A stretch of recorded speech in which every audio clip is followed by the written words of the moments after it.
Det er utrolig vigtigt at få management buy-in i starten, fordi hvis man ikke får det, så ender man hurtigt i, at projekt producerer nogle løsninger, som der senere ikke er buy-in til, og så af forskellige årsager, så bliver det stoppet eller lagt i mølleposen eller så videre, fordi det ender med, at virkeligheden, at den ledelsesmæssige strategi og så videre, de kører i en anden retning, end projektet kører.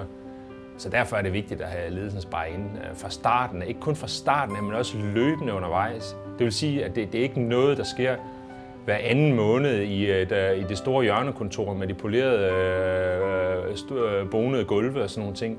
Det er noget, der sker ugenligt eller hver 14. dag med noget hands-on involvering av ledelsen. En av de viktigste læringene vi har fått med oss fra vårt arbeid i pilotprosjektene så langt, er hvor viktig det er å få prosjekteier inn i prosjektet, inn i maskinrommet. Tett på hvor han eller hun kan utfordre oss og stille de kritiske spørsmålene relatert til den verdi prosjektet skal realisere, som vi ellers ikke tenker så mye i, for man har en tendens til å tenke tekniske leveranser. Så det vi har tenkt mye over er hvordan kan vi endre det her going forward?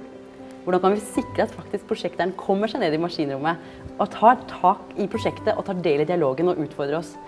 Og jeg tror bare et sentralt læringspunkt så har vært at vi skal sikre at vi har en veldig konstruktiv, veldig direkte og veldig tydelig dialog helt tidlig i prosjektet. Hvor vi så utfordrer prosjekteieren og sier at det er kritisk at han eller hun er til stede løpende inn i prosessen. Og at hvis ikke han eller hun evner å gjøre dette, så vil det være en veldig liten sjanse for at prosjektet lykkes.